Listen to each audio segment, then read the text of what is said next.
Call the Board of Selectmen's meeting to order for July 24th, 2019. Is there any need for non-public tonight? Yes, Mr. Chairman, we have to go in under C, employee. We have a few things we need to finish. And also, under other business, I would like to add signing the town manager's agreement. The what? Town manager's agreement. Okay. Right?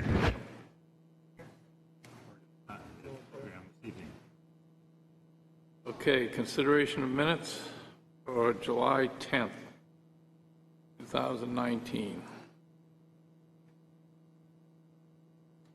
Any questions somebody want to make up? Do these first. I don't know whether, do you have the agenda that added the June 19th minutes? Do not. Okay. So there was the June 19th minutes that we had tabled. Were the back. And I think Amy sent it out to everybody. And if anybody doesn't have any issue, I can make a motion that we accept the June 19th minutes. I'll second that. All in favor? Aye. Aye. Okay. Okay, July 10th. I'll make a motion to accept them as written. All in favor? Aye. Aye. A public hearing. Town of Wolfeboro hold a public hearing on Wednesday, July 24, 2019 at 6:30 p.m. at the Great Hall at Wolfeboro Town Hall, 84 South Main Street, Wolfeboro, New Hampshire, 03894. Discuss the application of beverage craft beer and soap. Lisa Beverage for a permit for sale of beer or wine or consumption of beer and wine at Beverage Fest on July 27, 2019 from 12 p.m. to 4 p.m. at Abenaki Lodge, 391 Pine Hill Road, pursuant to Town Code Chapter 5, Alcoholic Beverages. Now, I think we now have everything except for the layout, and I think Mark had something to say about that.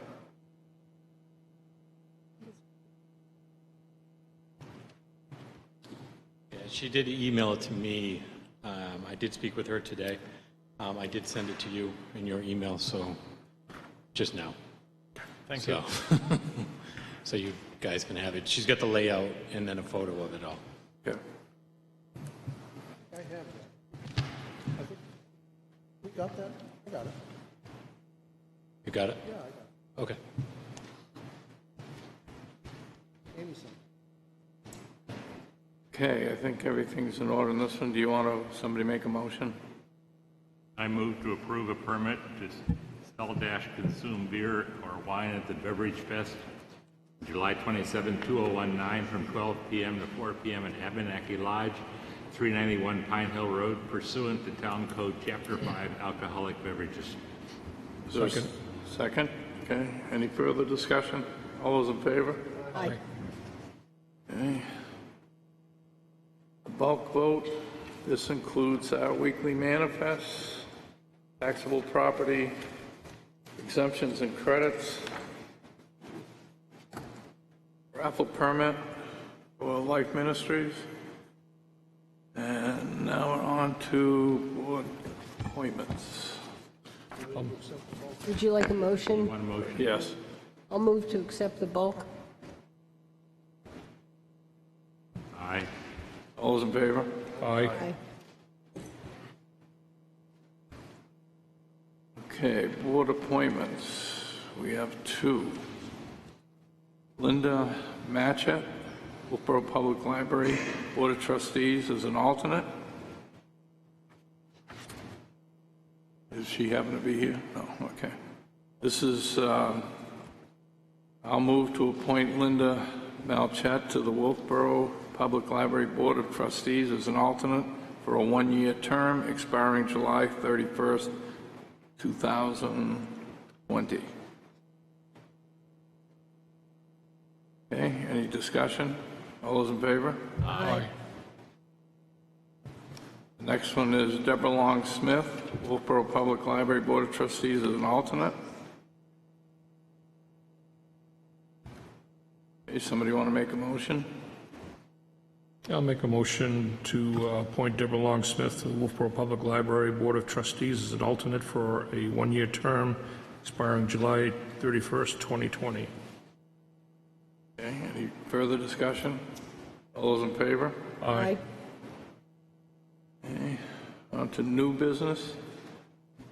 Discussion, a request to speak regarding tax assessment, Morning-Star Lodge number 17. I assume one of you gentlemen is going to speak.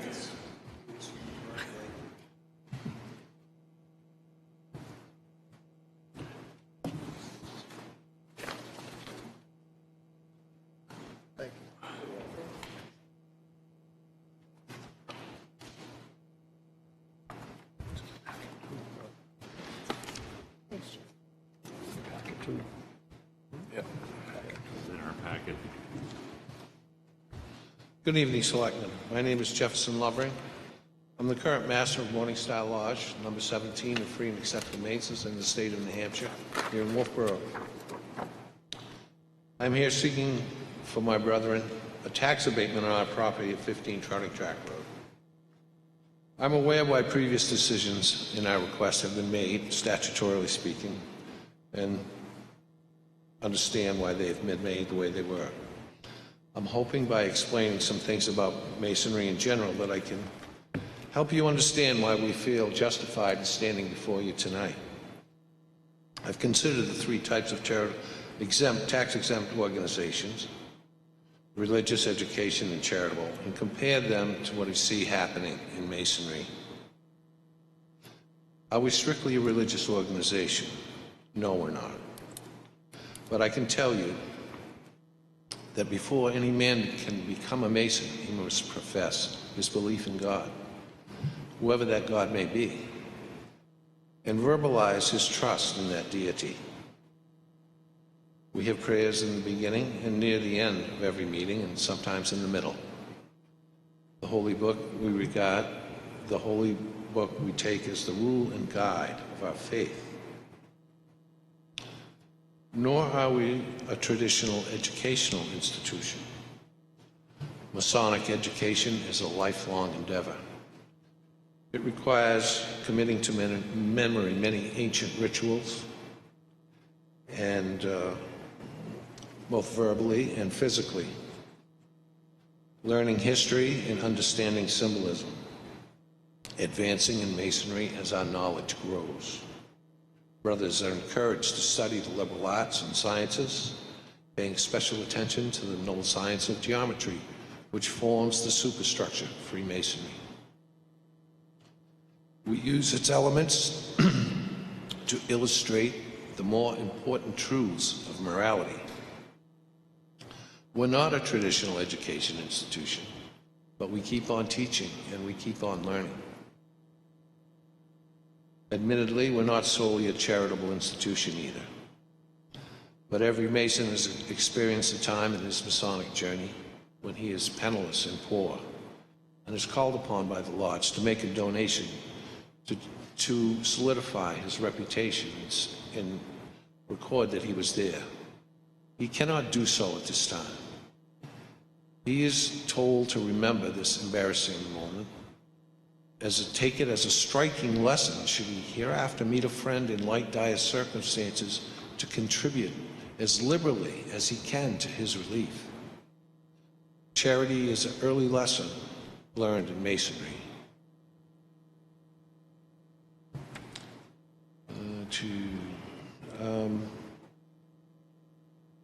Beyond individually, collectively, we learn about Jacob's ladder and the three principal rungs: faith, hope, and charity. Charity being the greatest of all of these, because we are taught that charity extends beyond the grave into the vast realms of eternity. 2, 3.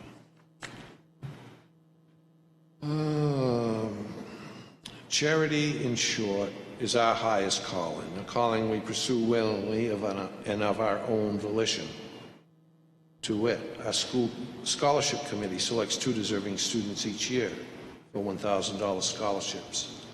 Each Christmas, we invite Santa Claus into our lodge to pass out gifts to 50 or 60 deserving children and invite him to join them for dinner prepared by the Masons in partnership with local stores that have contributed food for this event. The Boy Scouts and the Cub Scouts use our lodge free of charge.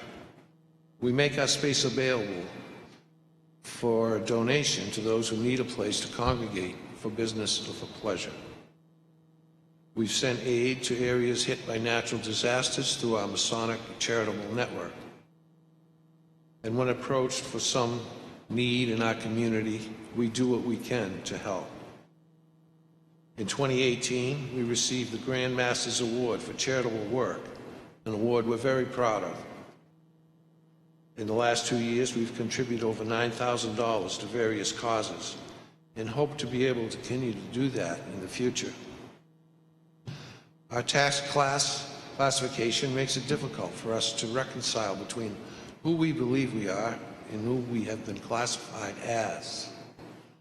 Should we be granted any relief, I promise it will be used to expand our charitable work and solidify our lodge as a special place in Wolfeboro. I hope I've helped you understand our position, that our contributions to society through religious and educational and charitable endeavors warrants your consideration. Thank you very much for your time. Can I ask you a couple of questions? Yes, you may. Here I am, ready and willing. You had mentioned scholarships Yes. and also $9,000 to other causes. Yes. It's not on this sheet anywhere that I can see. No, that is a budget for the 2018 year. I didn't have time to get printed out all the monies that we've passed out, but I can read to you now what they are. To distressed individuals, we paid out $3,235. To Puerto Rican hurricane relief, we sent $500. To the Seacoast Learning Center for Dyslexic Children, $500. The Humane Society, $500. For the Charitable Child Advocacy Center here in Wolfeboro, Carroll County, $300. In the past 2 years, we've paid out $4,000 in scholarships.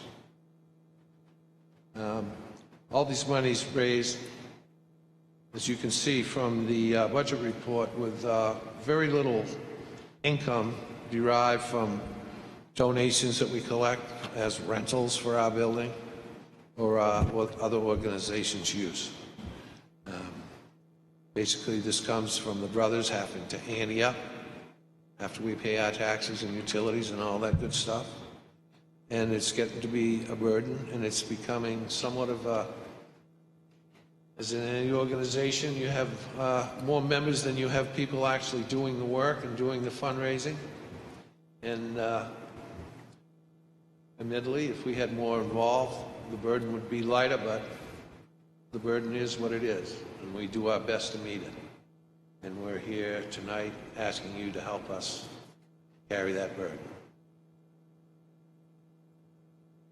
And the money that you get for the scholarships and stuff is stuff that you do, like your breakfasts and those kinds of things, to bring money in? Is that? Yes, we do not have a specific fundraiser for scholarship money, but I would assume that some of Right. that funds would go to yeah, buying any profits we food, make, and then what you make for Right. profit goes into your... it goes into the kitty, and then we pay out as we can. How many members do you have right now? I believe we have about 120, probably 30 or 40 of which I've never seen. We probably have, I would say, what you would call active members that on a monthly basis, we see the same faces every month, around 25 to 30.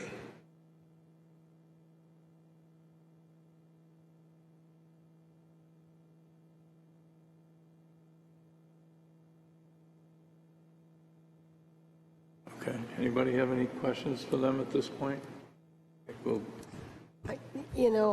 I went in and I was going to talk to the assessor, and he wasn't in on Tuesday, so I didn't have the opportunity to do it. My understanding, before 2012, you were tax exempt, and in 2012 was when we stopped taxing you as a charity. Yeah. So we have in the past done that. You know, I know they do good work. I would give some thought to doing a percentage, maybe not give them a full abatement, but take some off to help you out. Okay. And I would kind of like to, I don't know what the amount is or what the other selectmen would like to do, but that's kind of where I'm coming down. Because you you give funds away. So that's how I feel. Well, anything the selectmen saw fit to do to help us would be appreciated. We're not looking for 100% free ride. We're all good citizens and want to carry our share of the load, but we could stand a little help.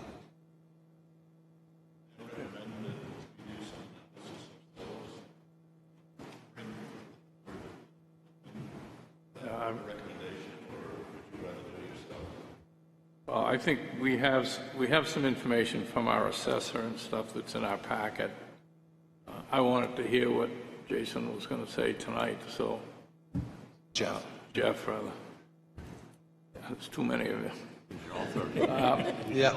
But, Consideration. yeah, and I think that, you know, I've got a little more information than what we had here. This was pretty, this outline, but doesn't tell the whole story of what you do and so forth.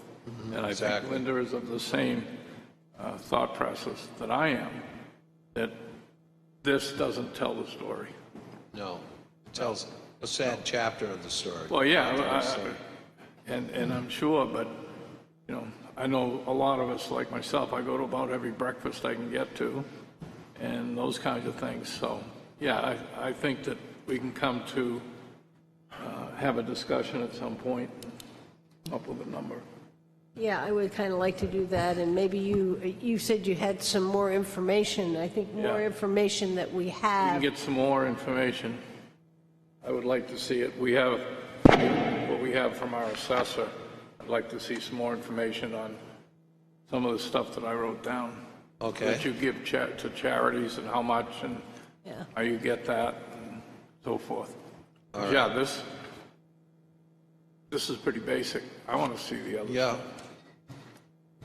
Follow me?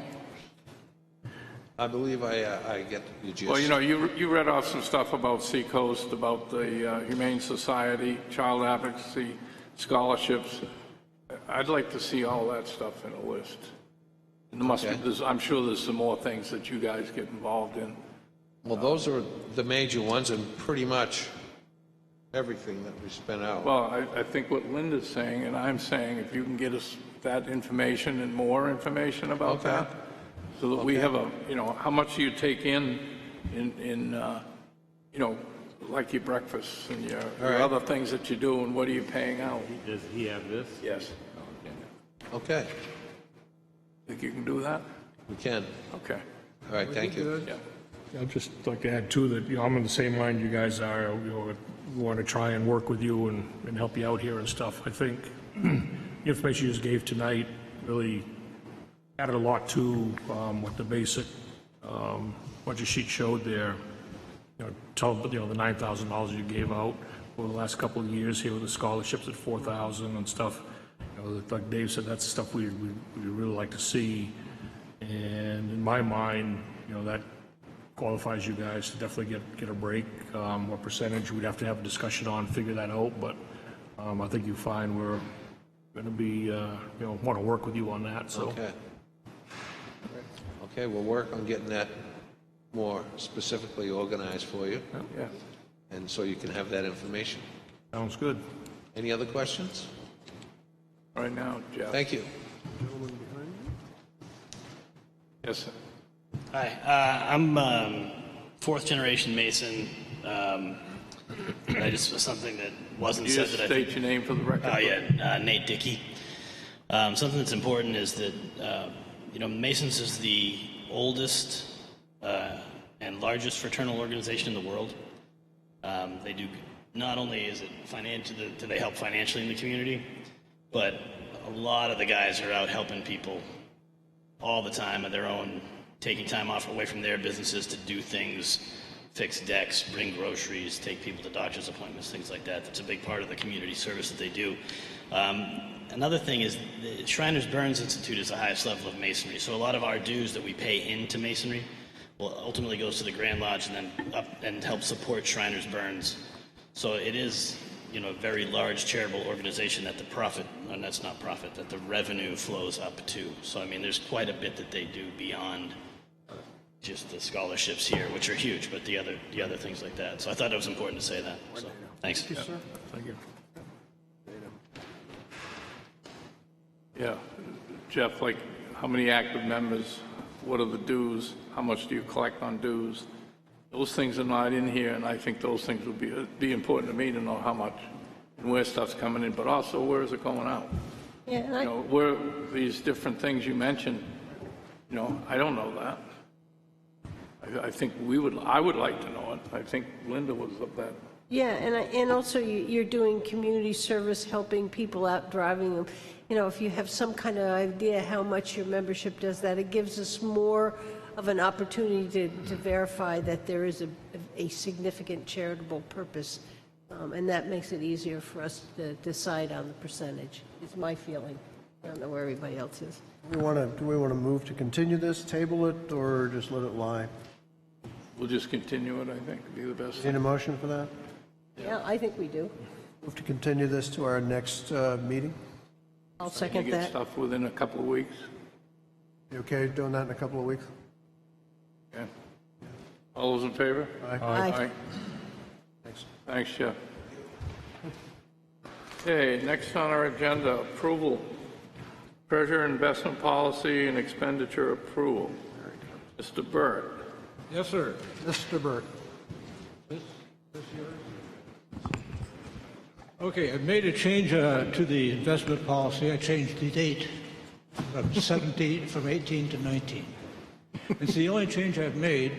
I feel very comfortable with what I have here because when I started out, I did a lot of research, and I think I've covered everything.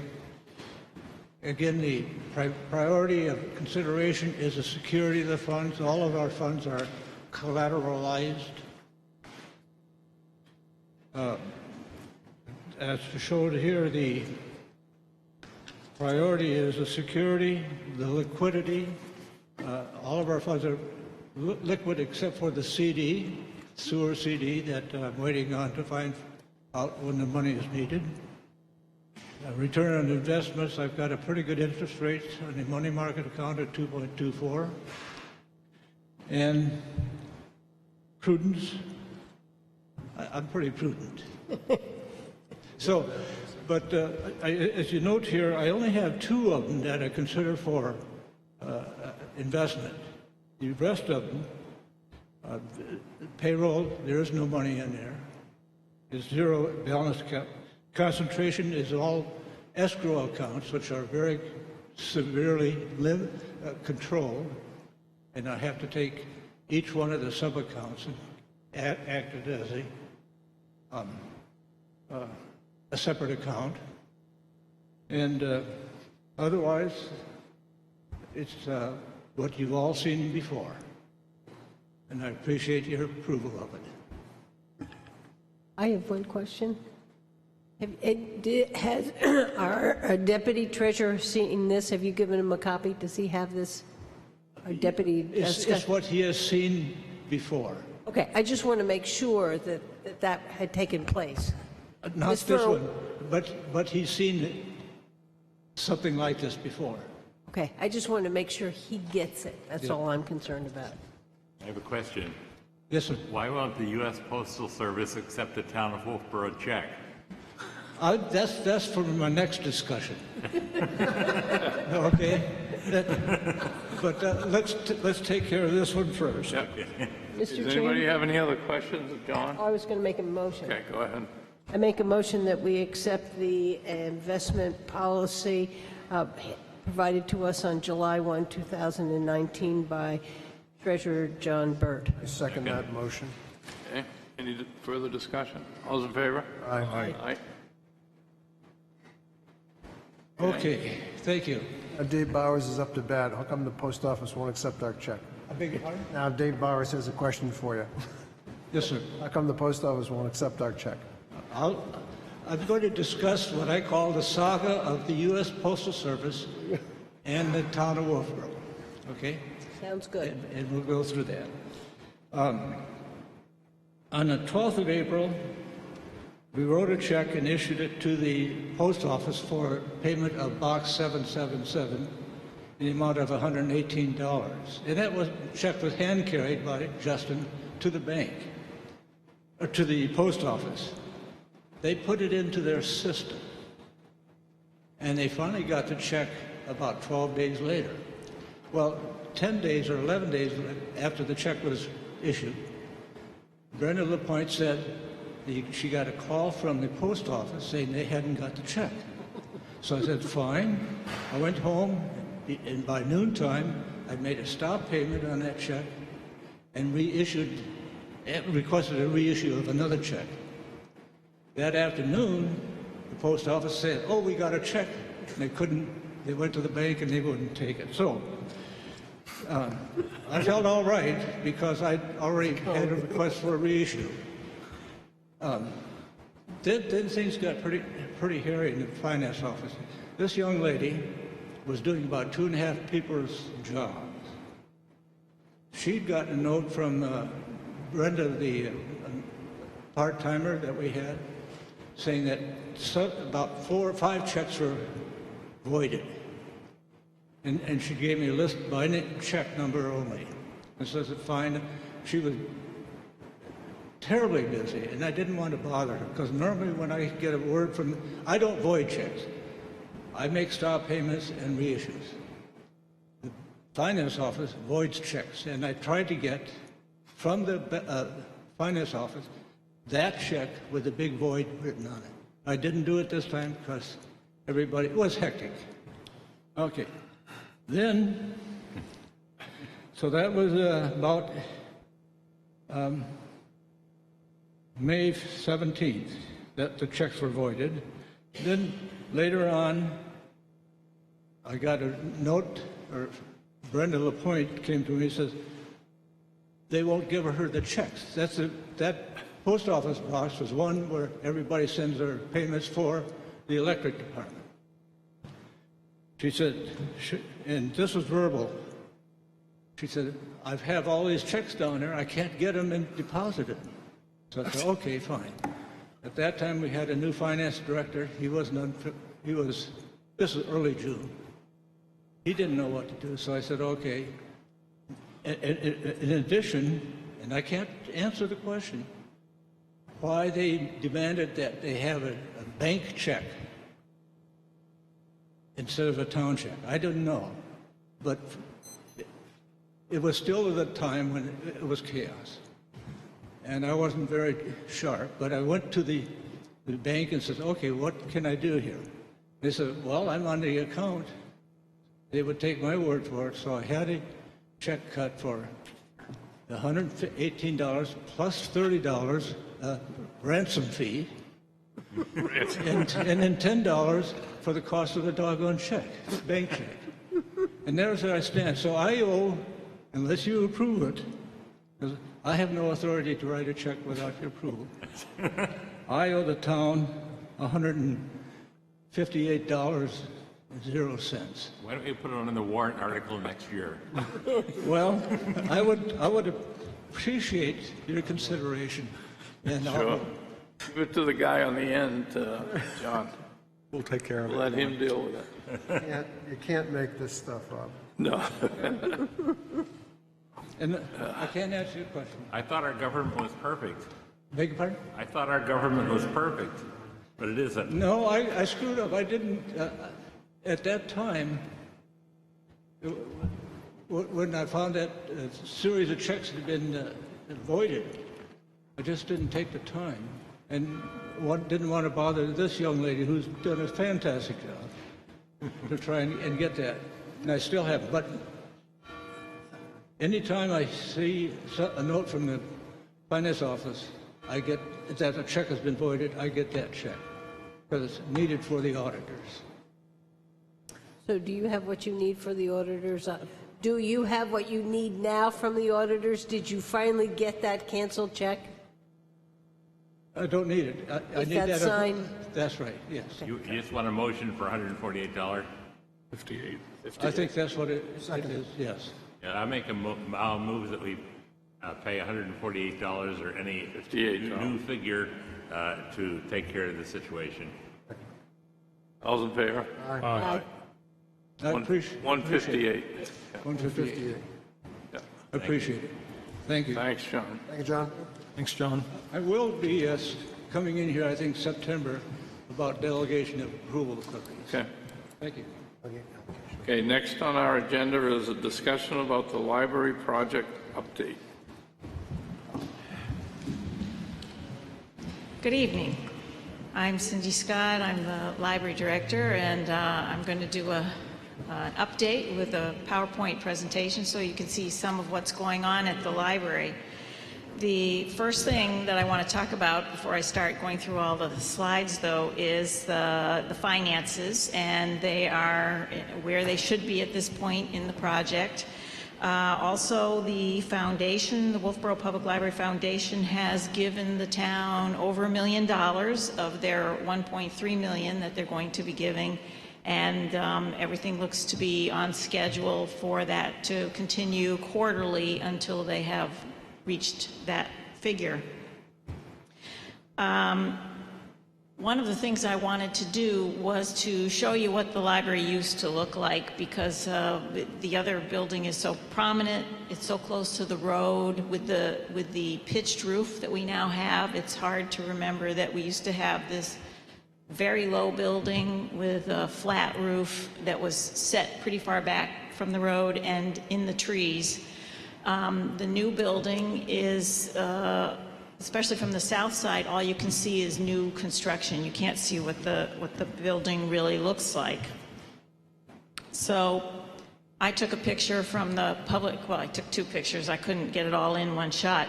From the public safety side, a lot of people are saying, oh, you're doubling the size of the library. No, we're not doubling the size of the library. The new library will be 2/3 original building and 1/3 new addition, and the easiest way to see that is from the public safety side, where you can still see the existing building.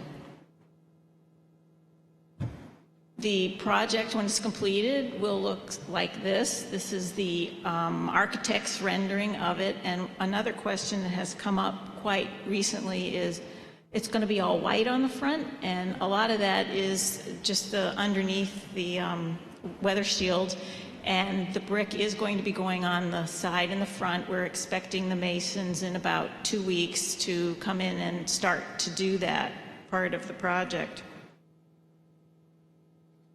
The progress is coming along quite well. I took this picture last Friday, and already they're putting siding along this, what we call the entry porch area. That is being put on this week, and clapboards are being installed. Trim is all the way along this side of the building now, so they are moving along very rapidly. One of the issues that has been coming up is whether or not the library is actually open, because when you're on the street, it's a little bit hard to tell whether or not we're open. So one of the things that we've done is we have hung a flag that says open out by the street to try to help people realize that we are indeed open. We do look like construction is definitely underway on the site, so that makes it a little bit confusing. Our hours are a little bit reduced from normal to allow extra time. Wednesday mornings and Fridays were closed to allow extra time for the extra smelly and noisy activities that are going on. Just this morning, they were jackhammering in one of the offices 2 down from my office, cutting a hole through the floor. Let's see. Parking lot is down around to the back, and the entryway to the library and the book drop are down around to the back as well. And a lot of people, we're having problems because the parking lot really isn't big enough for everybody who's visiting the library, especially at peak times. And the peak times are Tuesday and Thursday mornings. And this is because we have special story time programs going on at that time. So anybody who's concerned about trying to avoid the construction workers and the construction equipment, which is moving around on the site, should consider coming after 4 p.m. Monday through Thursday, or on Saturdays between 9:30 and 5, because generally there isn't much construction, or any sometimes construction, going on at those times.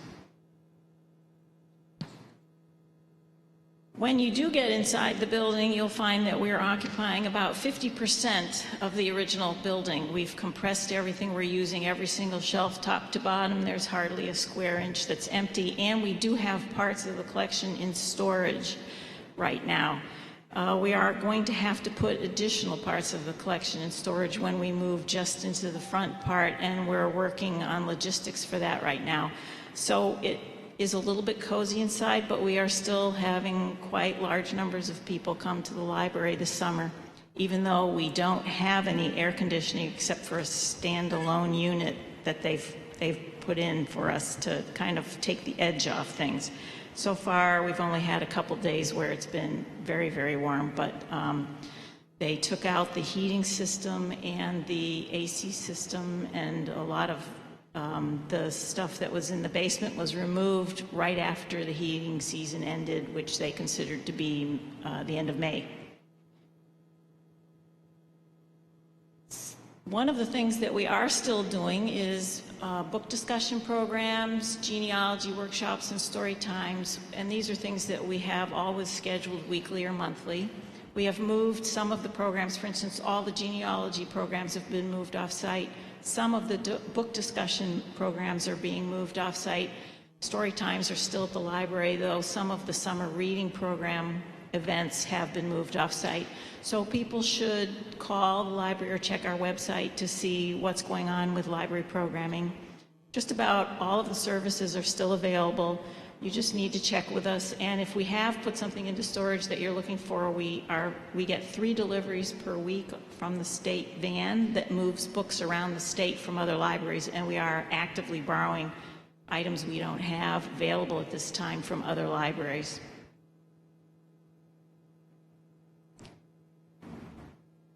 Exterior work on the site was affected greatly by the early winter and the late spring this year. There were a number of problems that occurred due to this, including delaying the project a bit. One of the issues that we found when the snow melted was that there had been some erosion and sedimentation control issues that had developed, and once the site contractor got back on site, that has been corrected, and we are having weekly SWIP reviews, and also they will review if there's a weather event as well. So we're trying to stay on top of all the issues as they are identified.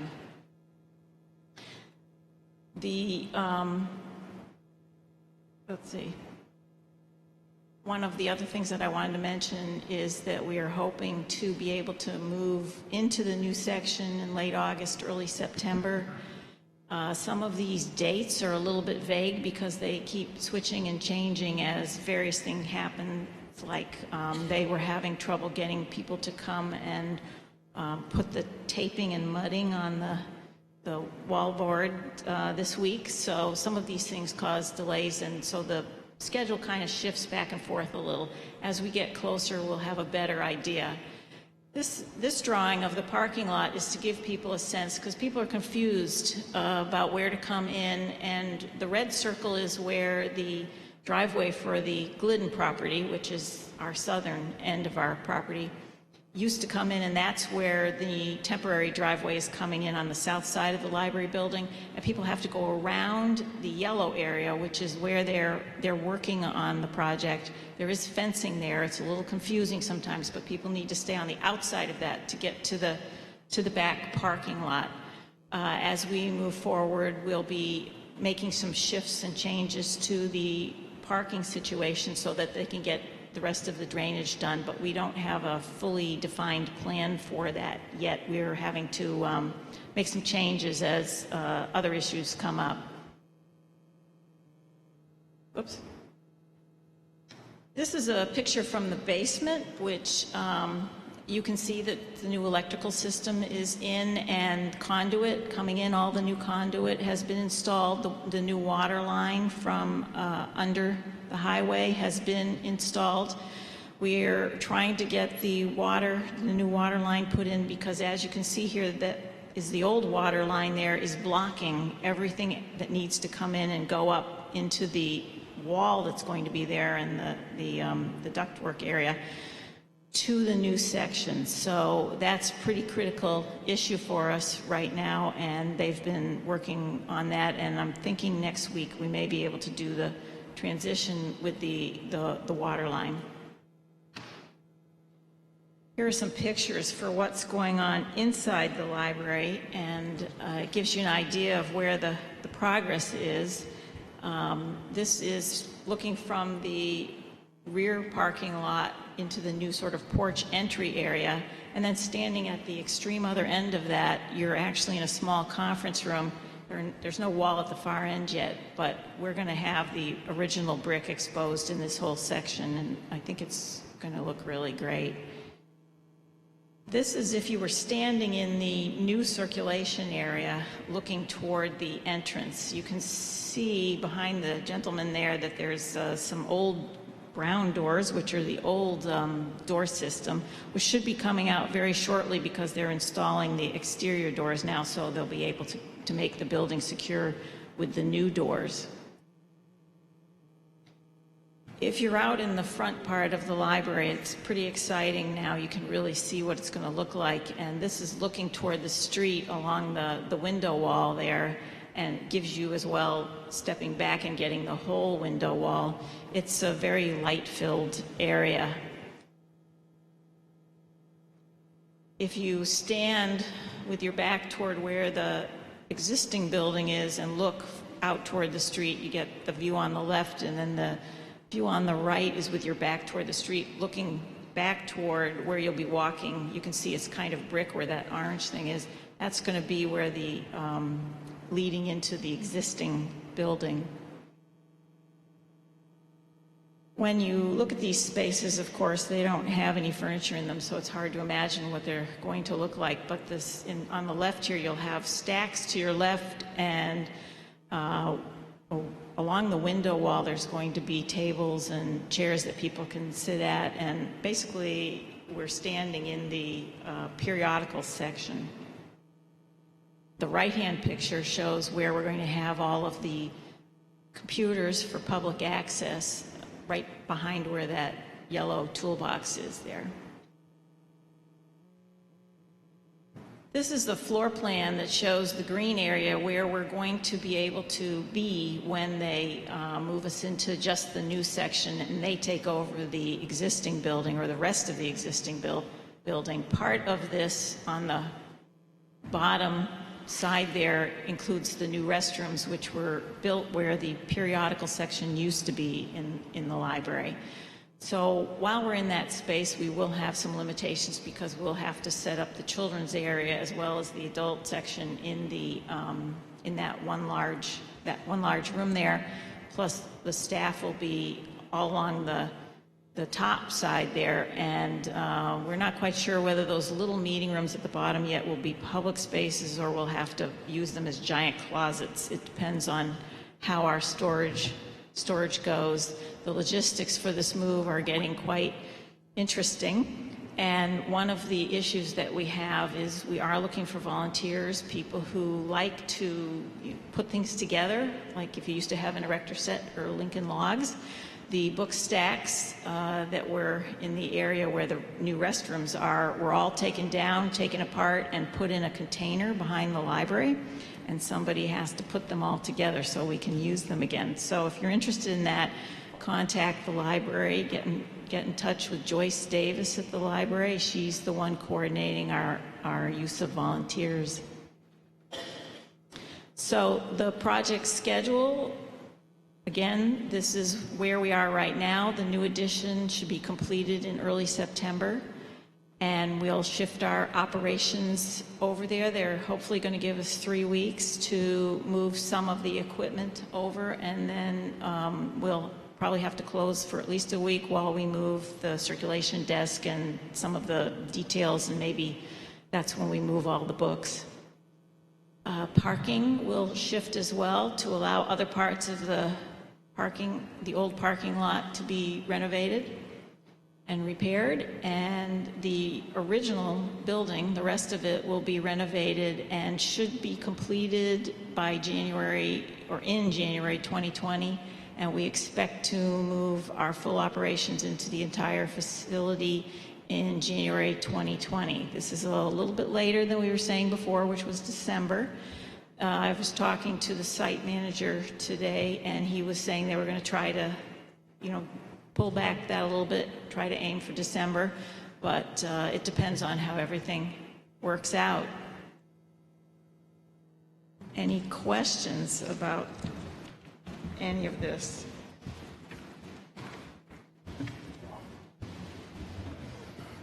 Can people come in and visit the site during the day as well? There's a window at the back of the building where back of the stacks that people can go and look into the front section, but nobody's allowed on the site without a hard hat and an escort, and so we limit the access to those areas because it is a active construction area, and people should also be very aware when they're on the site just to pay attention to where they are on the site and what else is moving around on the site. So keep everybody safe. Anybody have any questions? No, I just want to thank you. That's really neat, wasn't it, to see that and feeling really good about it moving along. Yes, and we will be putting this up on our website and linking it to the town website as well. And we're also just going to mention that one of the projects that I and the staff and a committee of other people, everything's committees, there's a million committees, are working on the furniture and what we're going to need for furniture in the future, and also the technology upgrade for the new facility. So these are some of our major projects right now. Good. Thank you. Thank you. Okay, next on our agenda is New Hampshire DOT crosswalk rumble strip follow-up.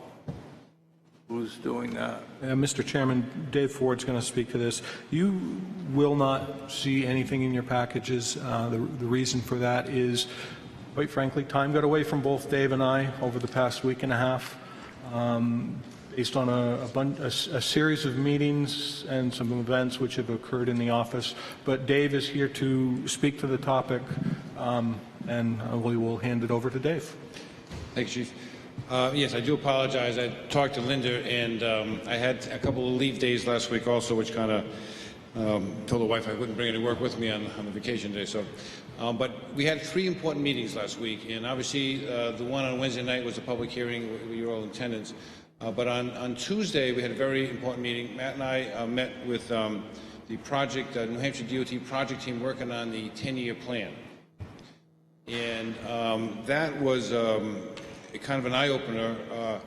The team came in and had received all our information, reports, the steering committee report, all the backup, and had done quite a bit of work. They have released a survey, so you may have seen some state DOT workers doing the survey. But the meeting was really kind of surprising that the budget was bloated, or has gone from what we thought was in the approved plan, the 2017 10-year plan. It was a total of $12 million project. And since that, when it was reapproved in 2019, the total project went down to $10.2 or $3 million. And that was something I had missed. It happened in the fall of 2018. I had some correspondence with DOT, and I must have did not see their explanation, didn't understand it, because I was kind of surprised when we saw it last week. The escalation, what's happened is our project has gone up to $20 million for construction costs and in 2024. And they're saying in today's dollars, they have a construction budget of about $9 million in 2024, but you have to design a $7 million project in 2019 that'll be escalated. So now in 2019 dollars, we have a $20 million project that they need to cut to about $7.5 million in terms of construction costs. So that was very kind of disheartening, but again, sometimes it's, we're dealing with a big bureaucracy. And when I went and said, how did we reduce the budget by almost 20% and not have a reduction in scope? Well, it's because of, we were inflating it at a different rate, because the project started off, I don't know if you remember, but back in 2007, we were knocked off the 10-year plan. We tried in 2009, we were the #1 project from the Lakes region, didn't get in. 2011, didn't get in. 2013, we finally got in. We were approved, it got into the plan, and I believe at that time it was $7 million. In 15, and then in 17, the project got escalated. It went from $9 million to $12 million, so I thought they were looking at, kind of made sense, they're escalating. But then the bean counters got in and said, wait a second, the 10-year plan is growing this big, but the funding is not. The funding is level. And their strategy was to start cutting. And they're limiting the new projects coming in. We know that the new projects are limited, but even existing projects which had approved scopes, but they set the budget, now they said, this is the budget, now we have to reduce the scope. So it was basically, they came in and said, we have this great plan, and we have 4 segments left. And that's the other thing, too. When we started off, the project was 5 segments. That's right. And we jumped in, and we did segment 5 here, which was the Center Street project, in which we came up with a big chunk of the money, $700,000 for a $2.1 million project. But now we're still talking $20 million, and they came and said, okay, Dave, what do you want to do? Do you want to take off your right arm, or do you want to take off your left arm?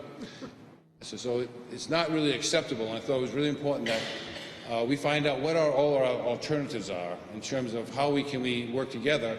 But they're now almost on a hold because they don't want to design a project they can't fund.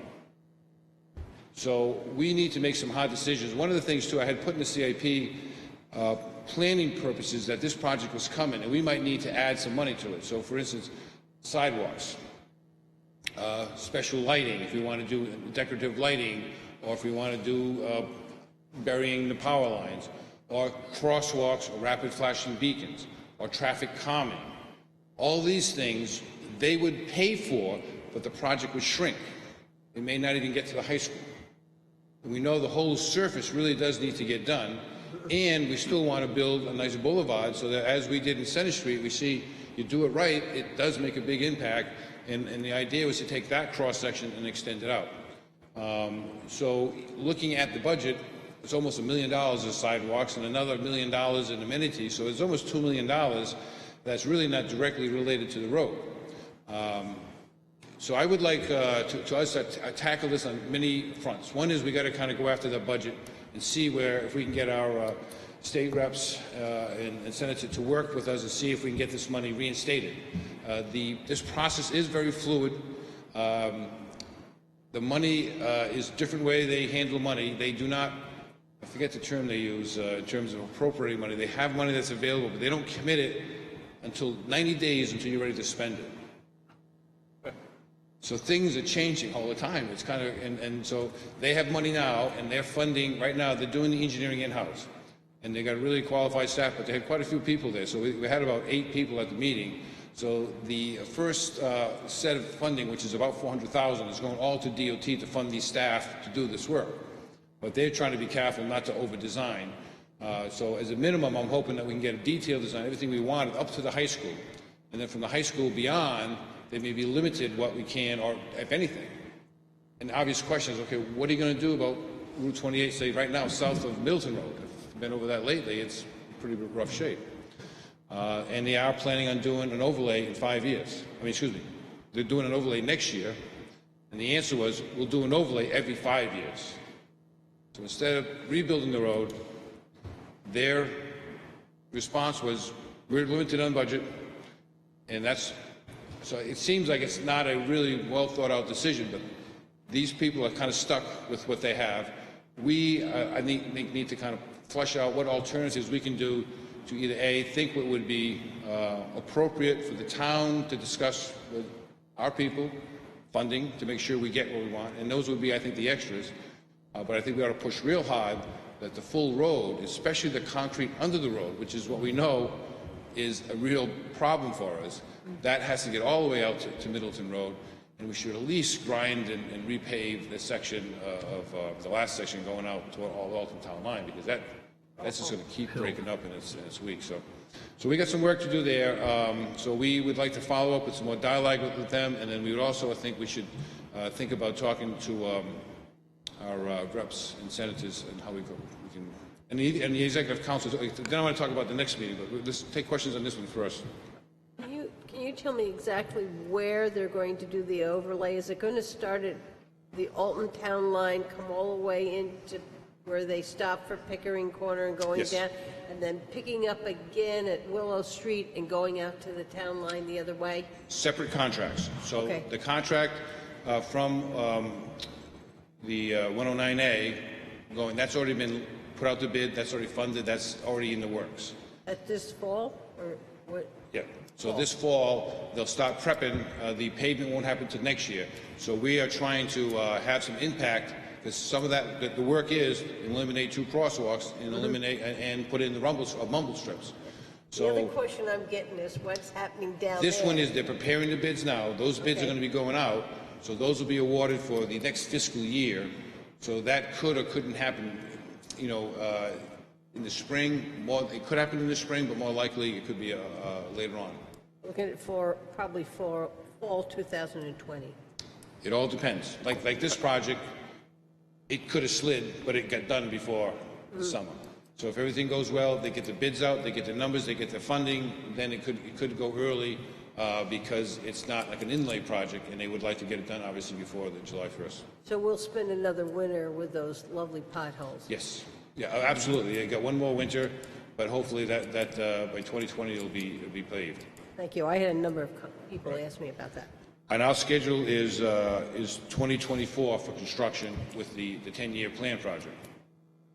So I thought it was important because for 10 years I've been talking about this project and building it up, and finally we get it, and our expectations are set very high, and reality, unfortunately, like everything else, sets in. So I think staff will come back with some recommendations and potentially inviting the congressman to come in and talk to them about what we can do to help refund them. So Dave, this change of theory by the state, is it because transportation road budgets are going down? Correct. Across the state? No, the New Hampshire DOT funds, the bulk of their budget is funded by the federal highway. And they are not assuming that they will get any more money. And in fact, what we're seeing is a decline in money. So if you look at the 10-year budget, 10 years from now, they'll be spending a little bit less than they're spending now.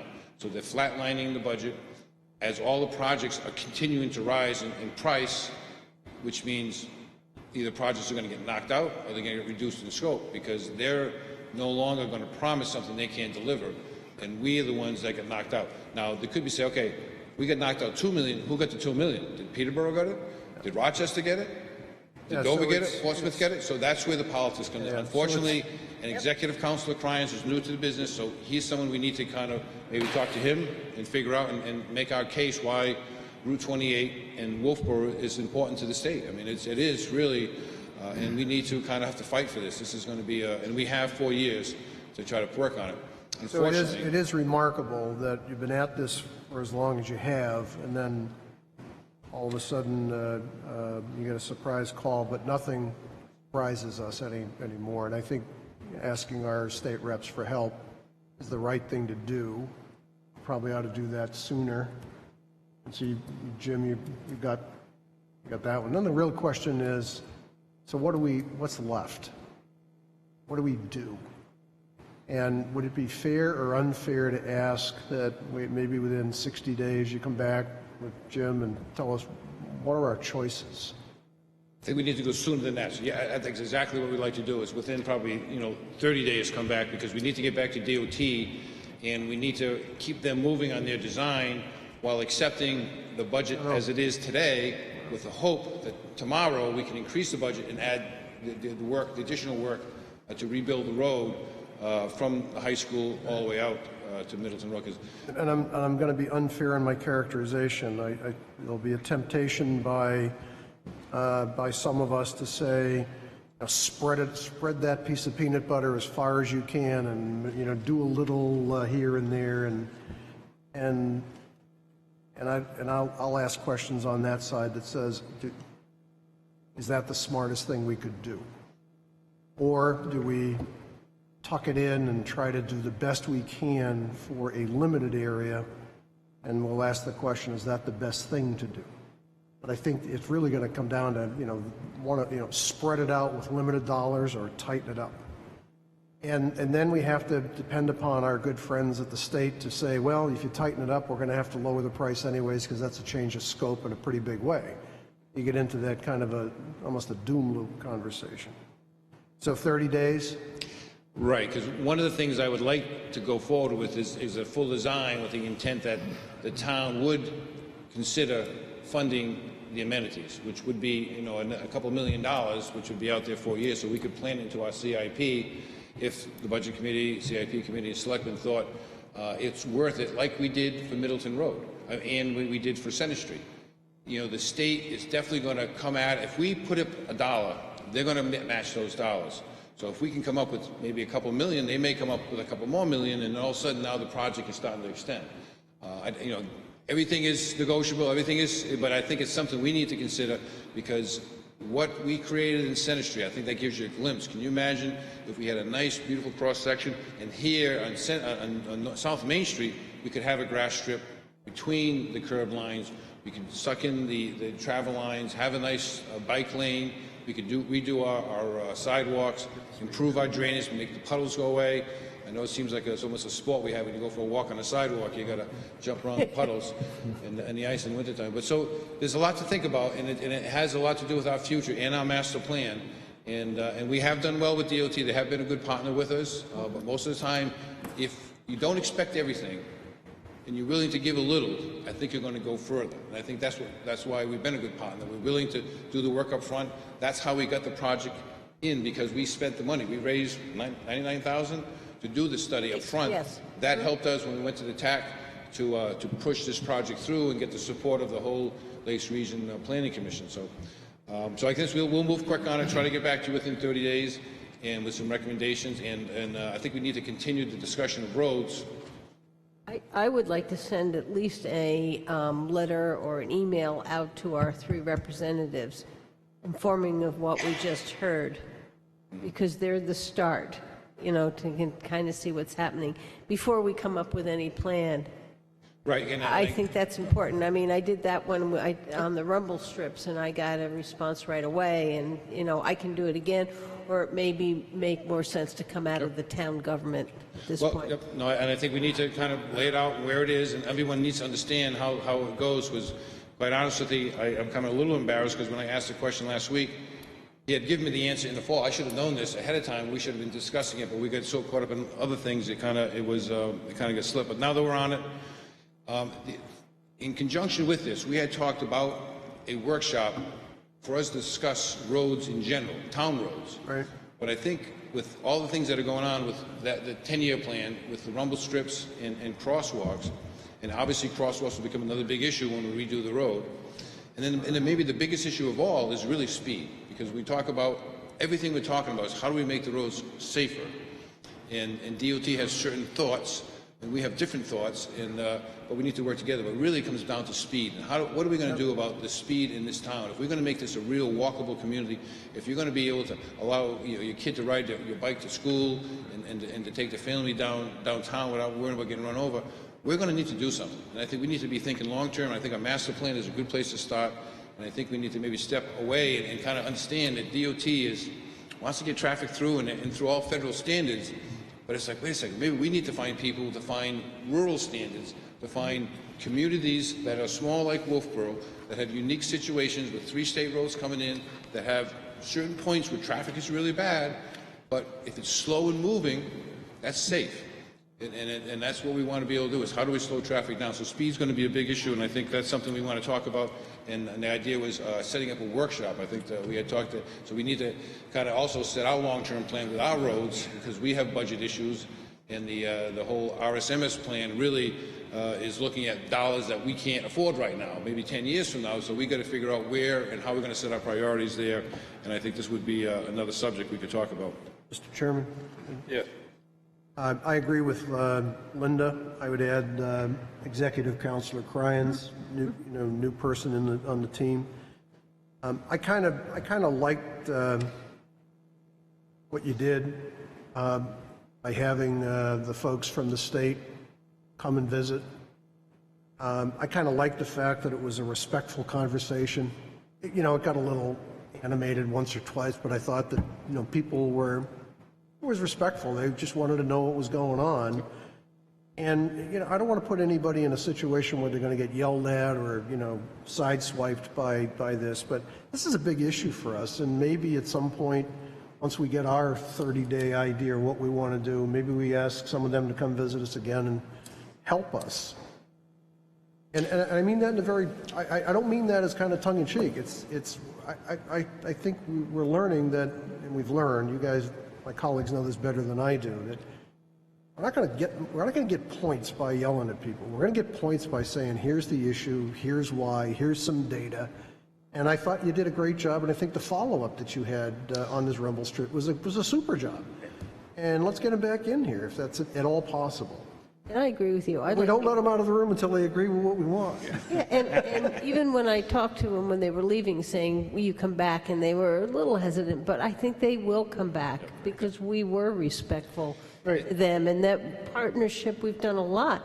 Middleton Road down here, is there any way municipally managed we can squeeze some of this in? I mean, we've done a good job, so there are many of options we really need to look at and see where we can partner. I think that having our reps here was very impressive also. Yes. In the speaking out in favor, like Mr. McDonald, I gave a In particular, John McDonald.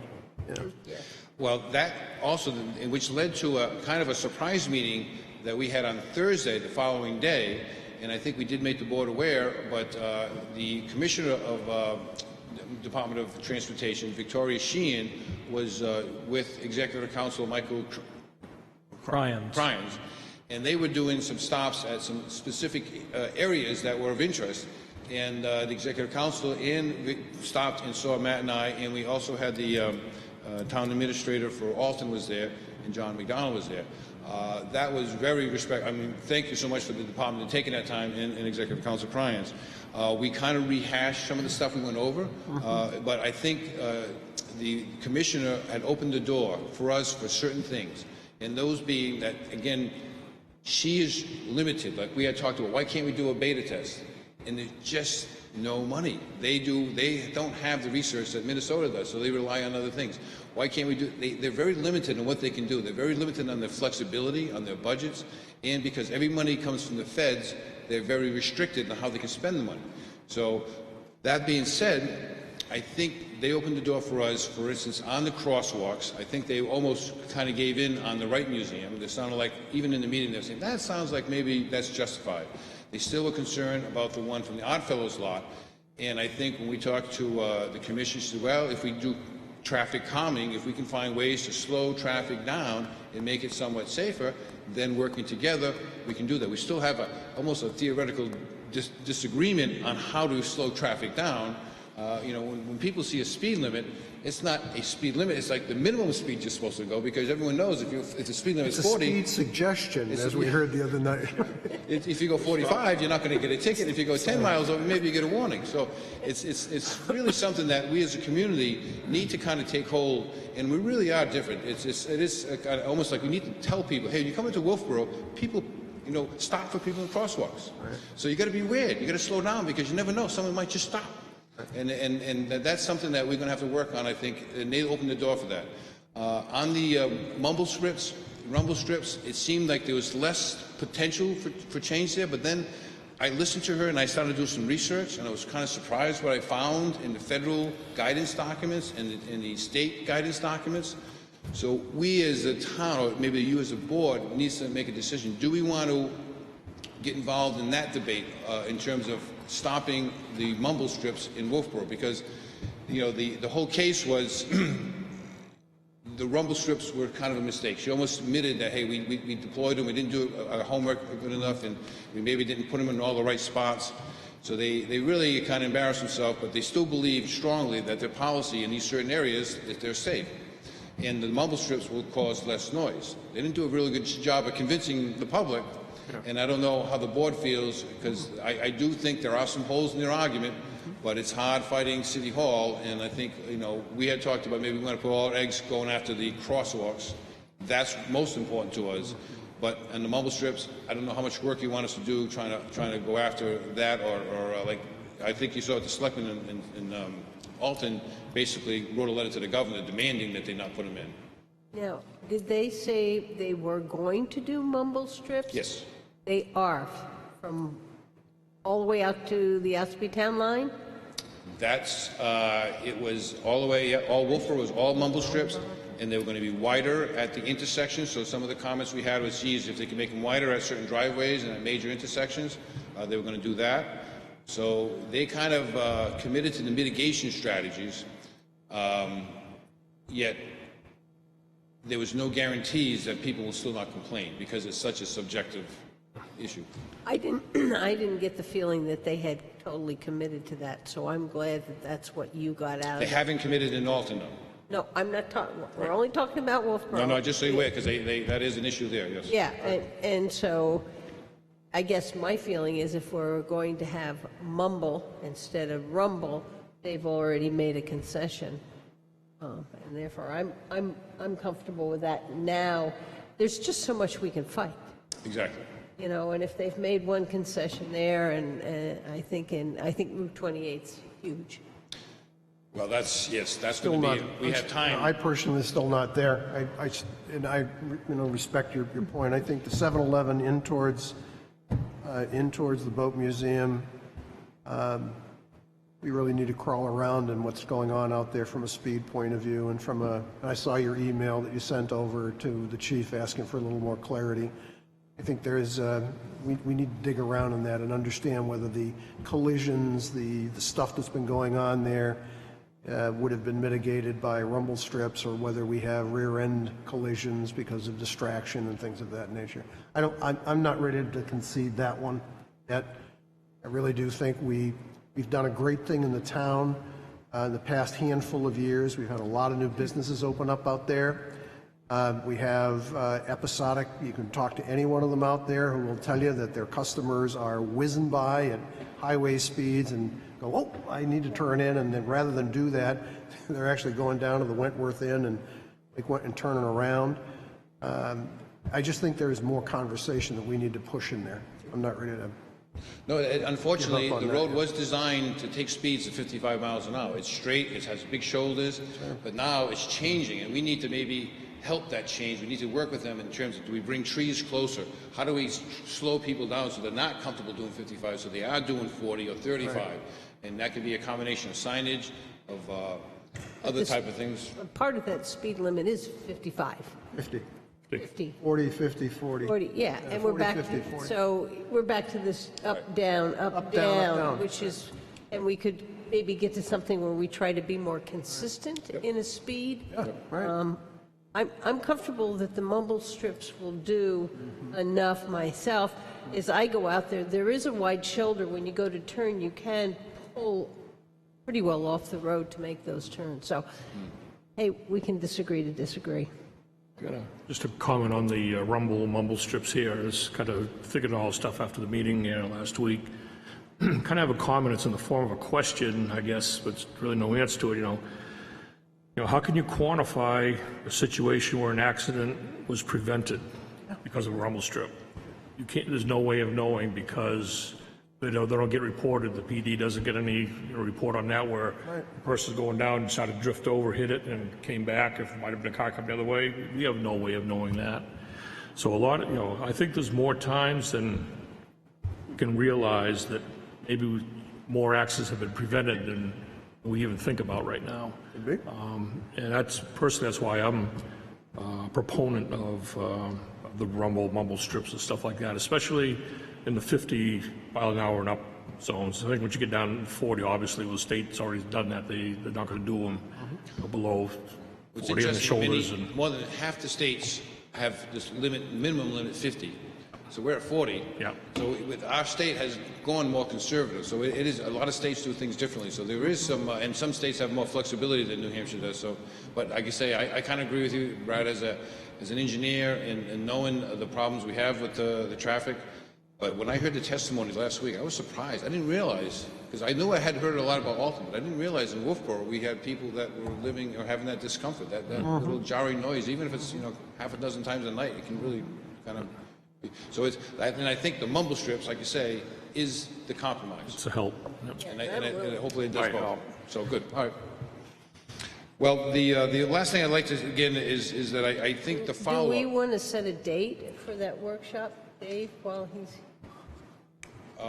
Yeah, I think that makes some sense. I can sit down with Dave, we can agenda out. Say, why don't you guys get together and set up a date? Okay, so Dave and I will get Bring it together back. tomorrow. We'll propose you guys some dates, and then we'll build out an agenda, and we will schedule that. It's fine with me. One thing, too, that I'm going to investigate, and that's one of the things I'll bring to the next meeting, is the potential of using one of our consultants to help us with our own study. Again, you know, if we can reference other traffic studies that were done for smaller communities, we might be able to kind of use our data to counteract their data and use it more context-sensitive data to support our position. And the biggest things are, you know, saving our crosswalks and reducing speeds and getting them to reduce those speed limits. We're really up against City Hall here, so we're going to have to, you know, hopefully get some more. So I might bring a proposal, seeing how that could maybe help us to defend our position and support it. Yeah, where the speed limits are now, and what we can do to bring them down, and which areas. Right. Because we have to do traffic calming in combination with that, but also trying to, you know, kind of get into that discussion with them and say that we really are committed to that. So we really have to think that, because if we continue to allow speeds to grow, and they say we will not reduce the speed limit, and they're going to take out our crosswalks, because when things slowing down, you know, things could get worse, not get better. And I'd like to see the uniformity. Yes. Makes a lot of sense. Yep. Great. Any other questions for me? All set? Dave, could you just give an update on the Pine Street to the board and the citizens? Right. So a lot of questions about Pine Street. Last year we had done the water line, and this year we have funded the construction of the road reconstruction and the sidewalk. So we had signed the contract this week with the Lyman brothers out of Laconia, who's done work for us before, and Lyman and Son, I should say, and they will start third week or fourth week in August, with just starting to mobilize, and the construction will probably start right after Labor Day. Their hope is they can bang it out in about 6 to 8 weeks, so they'll be done hopefully by Halloween. I'd also like to warn people, stay out of there if you can. It's really not a shortcut, and if you are using it, we have taken out the curb and did the water line. Please do not drive on the sidewalk. We put some cones out there because they realized that the sidewalk is actually a better driving surface than the road. So I said, oh geez, we do not want you driving there. So we put some cones up there as just a temporary, and construction will start there. So we'll be getting our notices out on that. The other two things were our two little water leaks right now. Right now we have a small leak downtown, and the one is a valve. So what happened was, when those valves, when we did our flushing, they leaked for a couple of weeks, maybe in a month, but they're old, they'll seep after time, hopefully. Is that the one up here by the monument? The one up by the monument, because that's on the old system, that's on the 1890s line. So it's just a small leak, so we don't, we think it'll settle down. But we'll keep an eye on both of them. And downtown, this one is actually slowed down.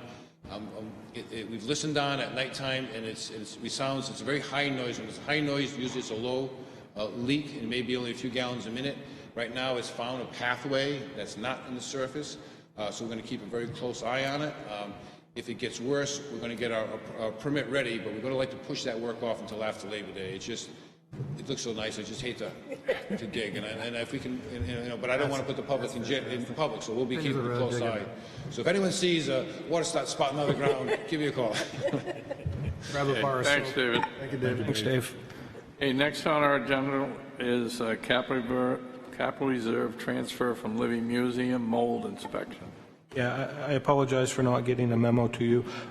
Earlier this season, just before the Libby opened up, Alana detected some mold around the facility, which she wanted to have evaluated. She had a consultant come in. There was really no threat but we wanted to be sure that there wasn't before we opened to the public.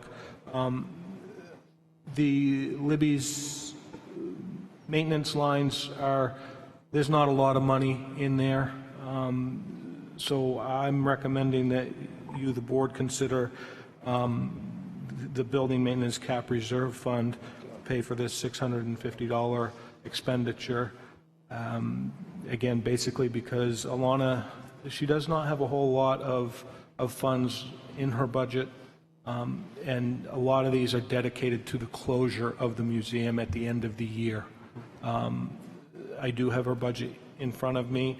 Right now, her maintenance supplies is not bad. She's got about $900 in there, but she's anticipating closure. And then as far as building maintenance, she has about $400 left in that line.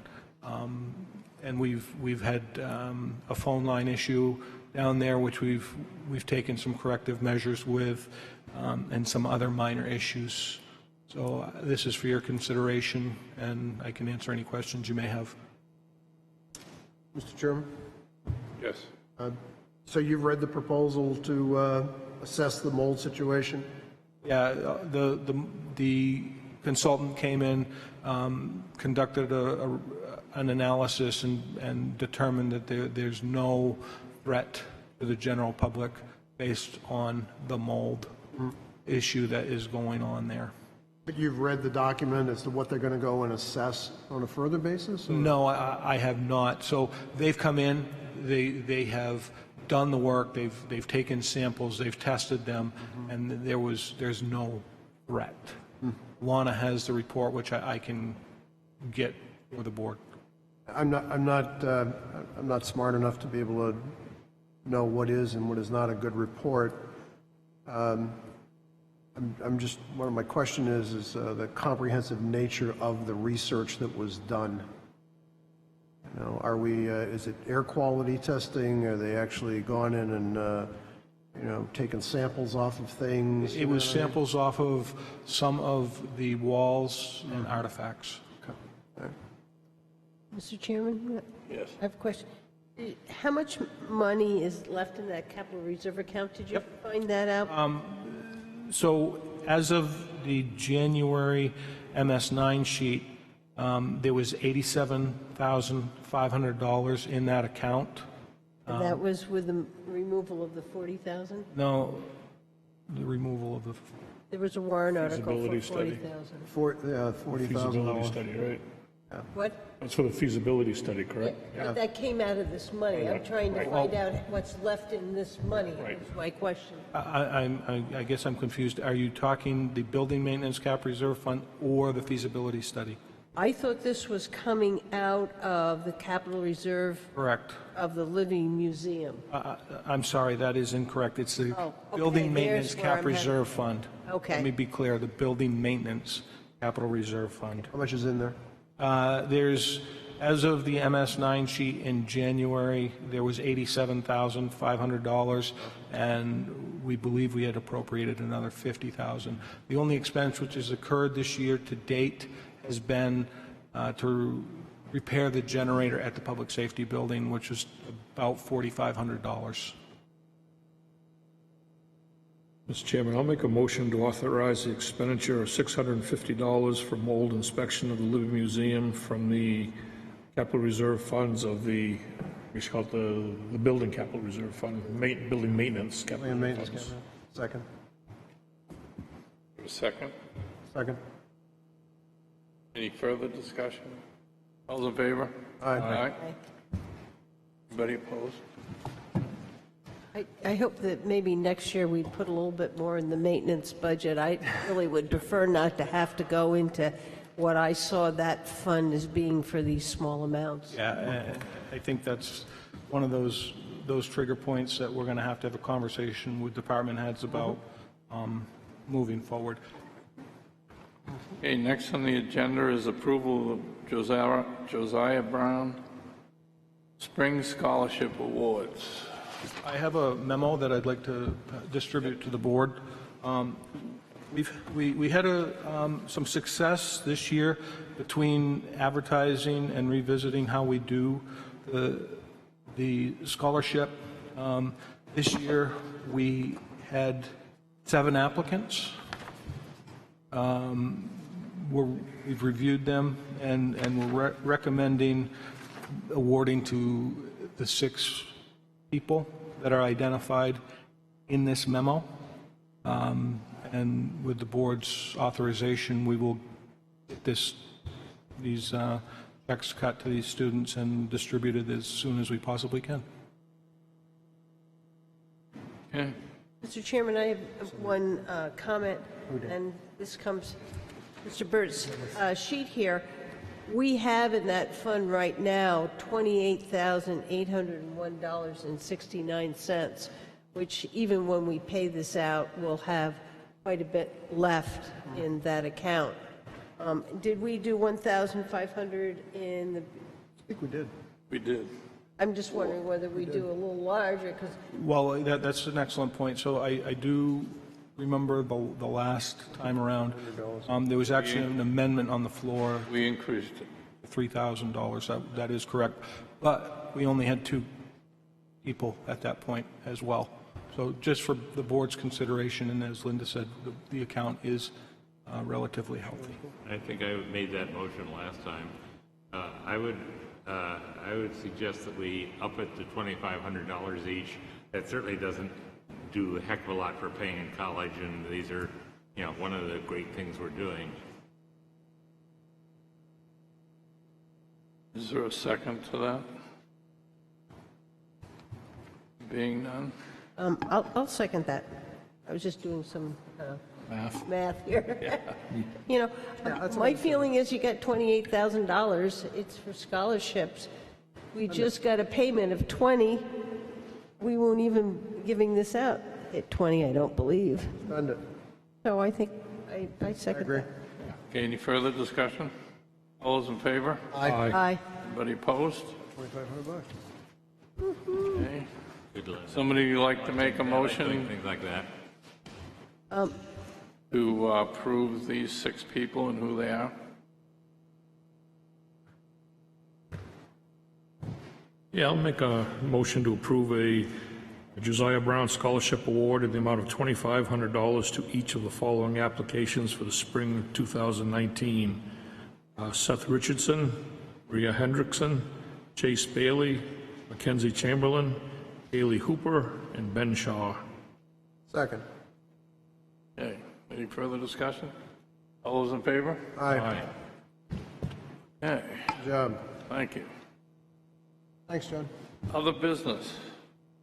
I have other business. I have the employment agreement between the Board of Selectmen and the town manager. I had emailed it out with the changes that we had talked about, and I didn't hear from anybody who had any issue.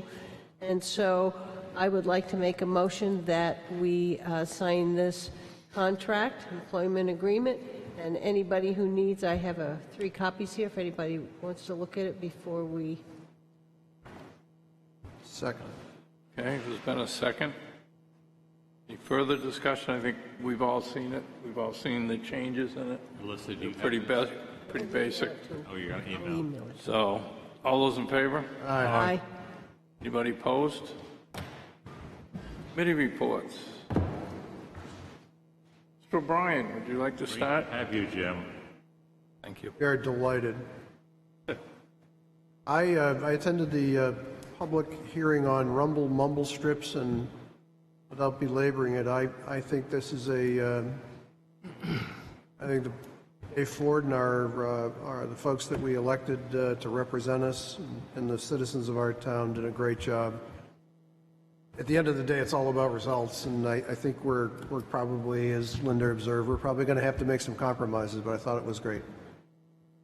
Today, I visited Huggins Hospital. They're having every 3 years for their certification activities, they have a community assessment, needs assessment roundtable, and they had several of these today. And I was lucky to be invited, and I participated and offered some personal opinions on community health and things of that nature. And I believe that our beloved town planner was also there at another time. Beloved. We had a cyanobacteria education committee meeting the other day. We have issued a request for proposal for a website that went out, and we cast a wide net. Anybody who does web development out there, please come to the town website and take a look. We're going to come back to the main committee of the cyanobacteria folks with the results of the web proposal. We're also going to make a recommendation as to what that website will be called. And we kind of got together and made some thoughts on that. Our IT assistant is out right now, making sure that the domain name is available. We think it is, so it'll cost us like $30 to secure the domain name. So we'll go do that. But we'll get it to the CBC committee, and then ultimately it'll come forward to this Board of Selectmen to endorse, approve the website name. We have wrapped up our meetings with the carriers. This has been my favorite project. We had a visit by U.S. Cellular the other day, and it was, like all of them, it was a very, very good meeting. They owe us a little more information. Don't know whether we're going to get it or not, but I thought it was a good meeting. Jim was there, so we're waiting for just an incremental piece of data from them. And we also, the other day, had a visit from T-Mobile. They came in and visited with us. An individual came in and visited with us, and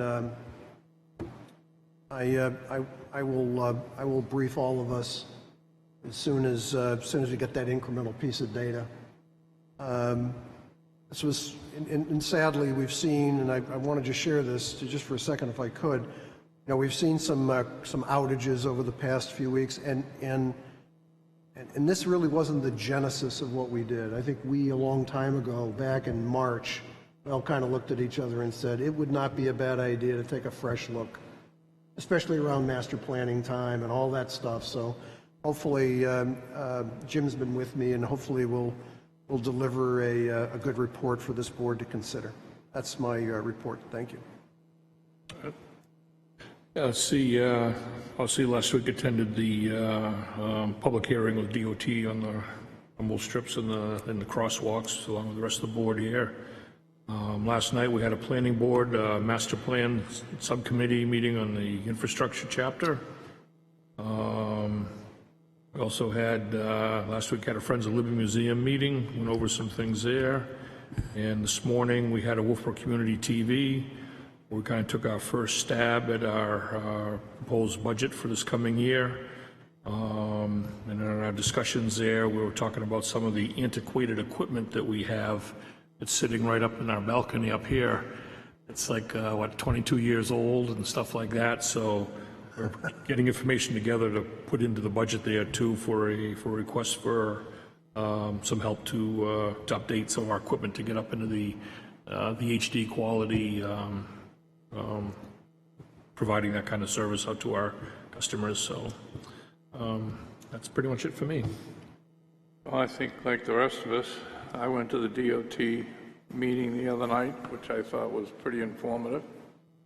And except for one little high point, I think everybody behaved. I also, periodically, about every 5 weeks, I go for breakfast with a group of ladies from this town who are interested in the town. They are also on other boards. So it's always interesting to go and hear the questions that they tend to have. And Mr. Pinio has said that he will go to the next meeting with me because they would like to meet him. And that's all I had. David?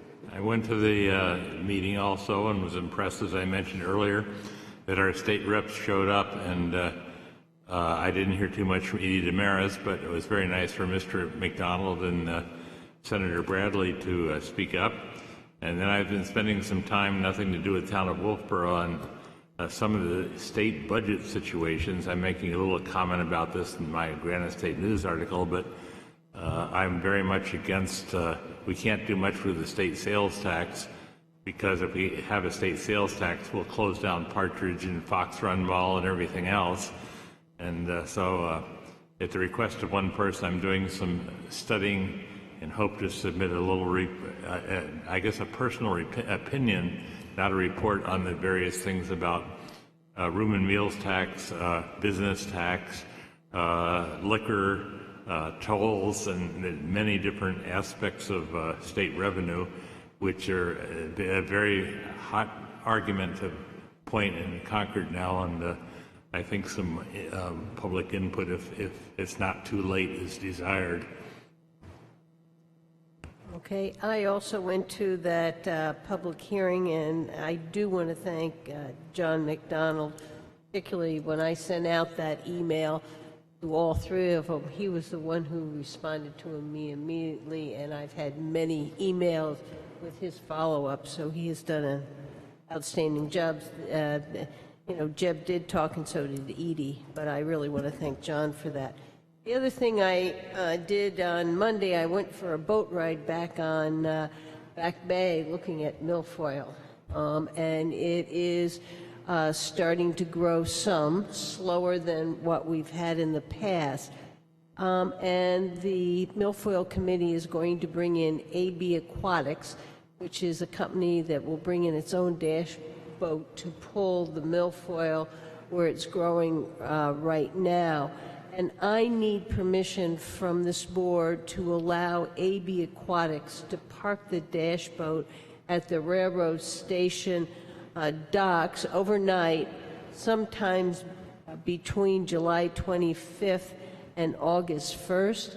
I don't know exactly the days. They're going to Tuftonboro, they're going to pull, they'll do Back Bay, and then they're going over to Crescent Lake. And just as we aren't sure whether it's going to take 2 days or 3 days in Back Bay, nor does Tuftonboro or on Crescent Lake. So if the board, I'd like to make that motion that we give permission for AB Aquatics dash boat to park at the railroad station docks from July 25th through August 1st. Second. All those in favor? Aye. And I also want to make sure that the police know we're going to be doing that. One year, we had our dash boat in there pulling milfoil, and you got a call at the police department. We were dumping chemicals into the water, and it was just that dirty water coming back. So, And if they can get me the information, I can get that to Captain Libby, and he can tag it in dispatch. So if there's any problems, we know exactly what it is. Yeah. Okay. I also went to the Master Plan Infrastructure and Transportation Chapter Master Plan meeting last night, and we had 2 of those, I think, since the last time we had a board meeting. I went to the Milfoil Joint Board meeting, and I went to the Chamber Executive Board meeting, and before the meeting tonight, I was at a Chamber social along with my colleague, Mr. O'Brien, and we saw the Wentworth Inn, and boy, has that improved. It was so nice to see that facility, wasn't it, Paul? That's a wow, yeah. Yeah. So everybody should, if they get a chance, to take a look at that. The other thing I want to remind everybody that on July 29th at 6:30 here is the Bay Street Sidewalk second public hearing, and we want everybody to come back and join us for that. And that's all I have. Okay, Town Manager's report. Good evening, thank you. A couple of follow-up items. As Dave Ford had spoken to, I took a phone call from Executive Counselor Cryans wanting to sit down with myself and the staff to discuss some items with the Commissioner of DOT. I was unable to attend that meeting. We were able to coordinate it with Town Planner Matt Sullivan and Dave Ford, and the meeting went off well, and it was a very healthy dialogue, and I think we can continue that process. I received a letter, which I believe that I have forwarded to the board. It's with regards to scuba diving classes being held off of Clark's Point. We've received a couple of different phone calls. The first company that we received a phone call from, they basically backed off and there was no issue. This second company, they're a little bit more pushy, for better terms, and really want to utilize that location for diving purposes. When we went forward with that, one of the items that we did and placed onto the sign was no commercial diving without Board of Selectmen approval. He knows that. He's seen the sign. He wants to know what the approval process is. Is this Dive Winnipesaukee? No, it is not. Oh, Who is it? It's Master Diver Chad Law, and I believe he's out of Manchester. Well, I think we should, in my opinion, check with Dive Winnipesaukee, who's been here for forever and a day and knows everything about it, you know, rather than have, this has nothing to do with being a competitor, but he would be aware of dangers and everything. I think our problem is not necessarily that. It's the parking, the infrastructure that's in place. We just don't have the capacity to take on a large number of vehicles at that location to hold the class. We don't have restroom facilities there. So That's the answer. I agree. That's the answer. I think that's what we made the answer. Yeah, I think when we did when we had the initial discussion, the reason we said this would not be not be a good idea to continue is we've seen people parking up on the road. We've seen, we don't have enough parking capacity. There was never an intention, I don't believe, of restricting somebody from diving on the lake, but in that particular place, it was residential, and so if there's a process question, it's not enough parking. correct. That's kind of the answer. there's no restrooms. There's no restrooms. And So I guess the question going forward, do we look at the language we put together and change it to reflect that no commercial diving period and remove Board of Selectmen approval? Isn't this a state situation rather than a Board of Selectmen situation? No, it's our road. it's our road. Oh, we're just talking about the road, but we can't prevent diving, though. And I had a good conversation with him, and I recommended that he work with a boat company to be able to dive from a boat with his class. He wanted nothing to do with that. Right. So Too bad. Find another point. I can take care of that. I would like us to take some masking tape and put over board approval until such time a new sign can be. I'll visit it. I'm not sure if we did that as an ordinance or if it was just signage, but I'll visit it and I'll come back with Okay. an answer on that, and we'll get it taken care of. Along those lines a little bit, I was just actually informed shortly before I came up here, there's an E. coli issue at Brewster Beach. As a result, Brewster Beach is closed. The state came in, they took a sample, which tested positive for E. coli. The interesting part of this is the state is not going to be back for a while to retest. So we are going to go ahead and retest, submit the samples, I believe it's to a lab in Somersworth, to get to a point where we can reopen Brewster Beach. But right now, Brewster Beach is closed, and there is some concern about it because I believe they have a swim meet scheduled there this weekend. So hopefully that will be able to clear up. Kate Park, we ran into a conflict with one of our permits with Kate Park.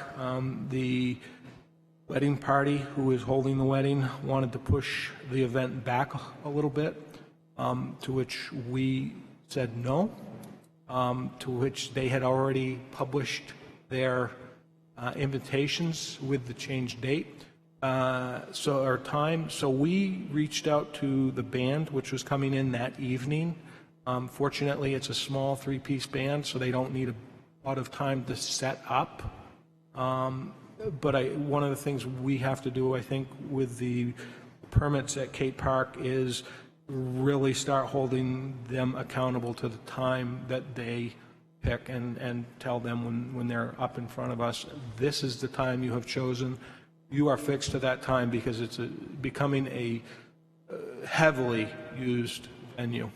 And I think we may want to look at the process even further going forward. Did that particular issue get sorted?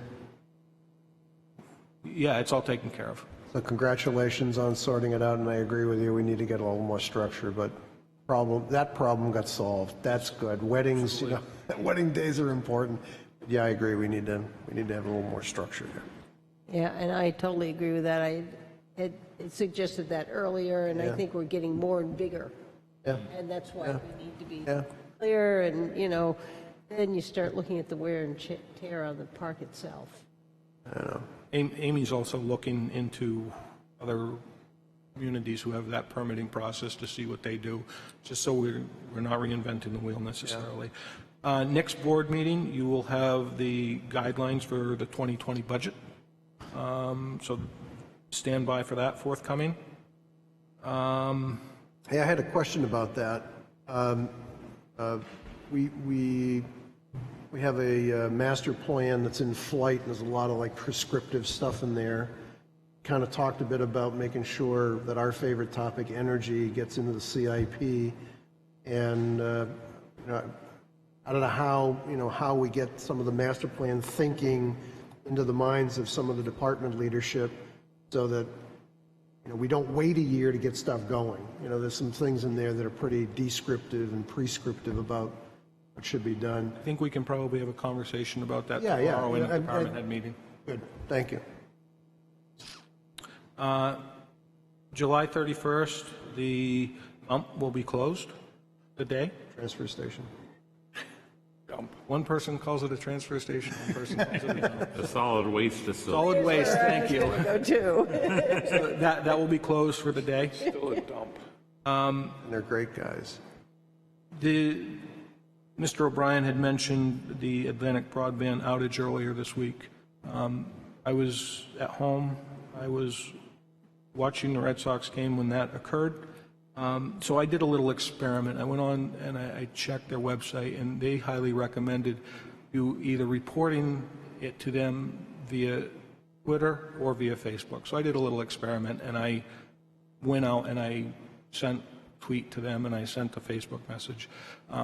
Interestingly, after 16 minutes, I received a response back on the tweet basically saying, look, we have an outage. It's a result of a tree on a line burning. We don't have an estimated time of repair.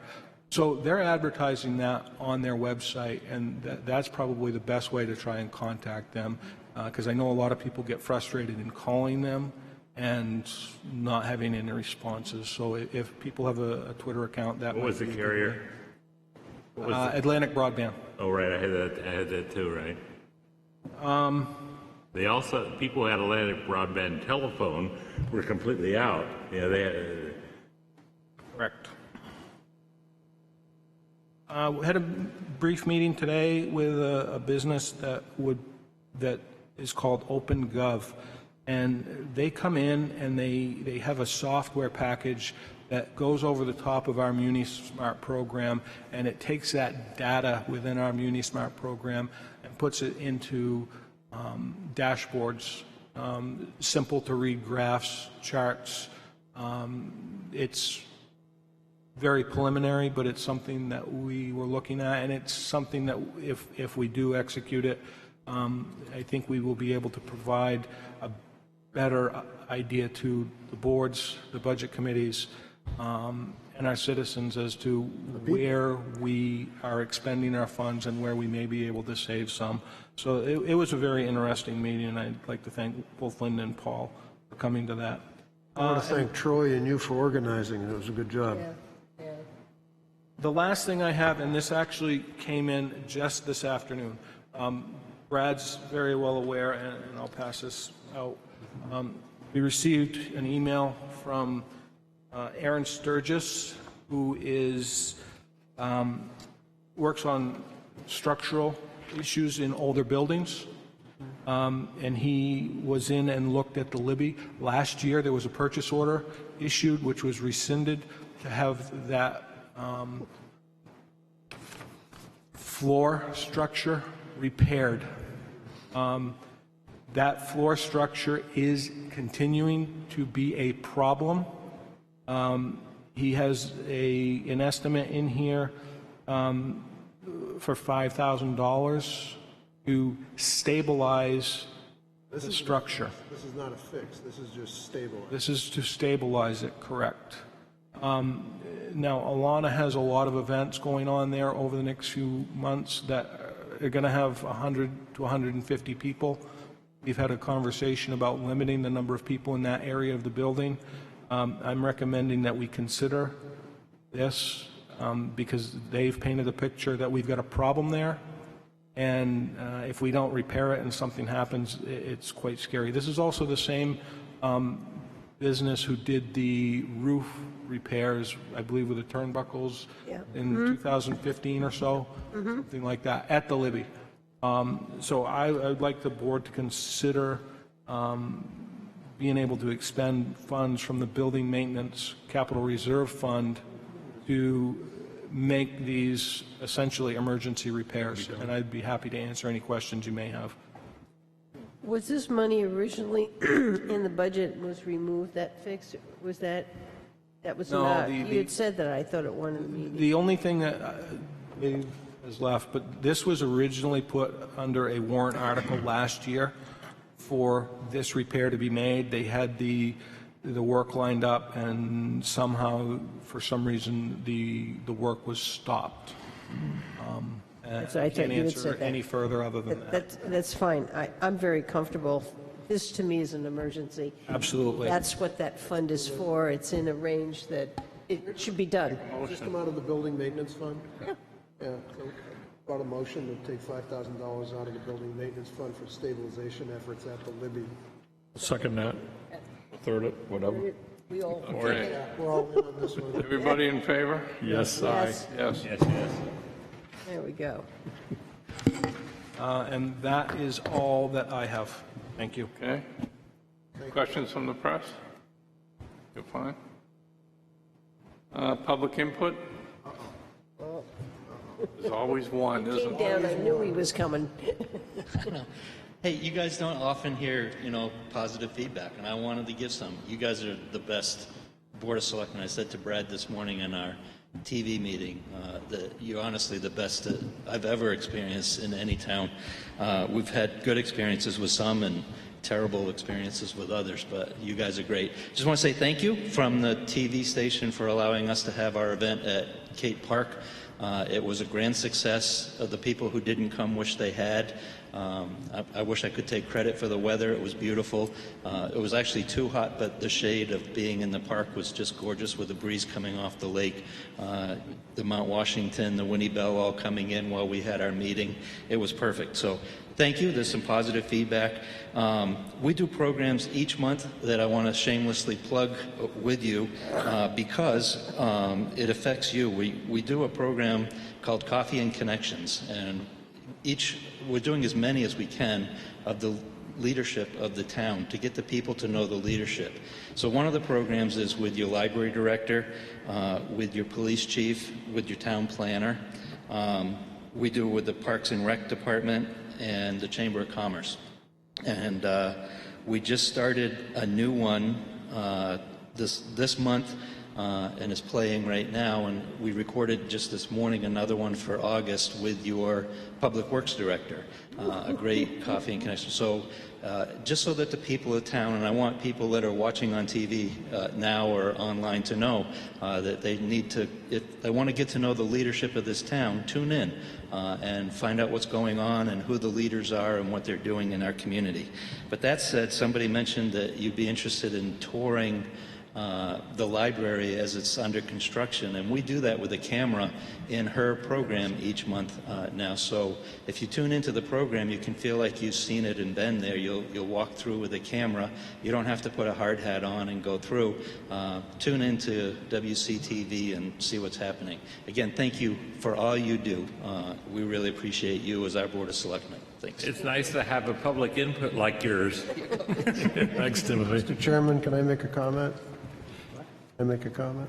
Tim? Oh, it's nice. It is nice. Okay. So I think Coffee and Connections are great, and I can't figure out which one of these characters is my favorite, but I watched something last night on Community. Let the record show there's somebody out there plugging for his own thing. I watched something last night that I thought was absolutely incredible, and it was after the parade, for probably about 30 minutes of clips.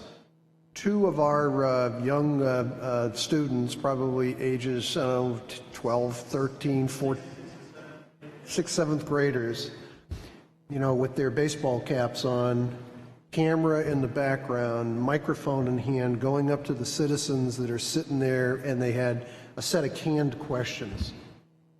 And they were so good, and by the way, the citizens were great too, so thanks for doing that. But they were so good and they were so professional at it. I mean, you got to get that out on YouTube.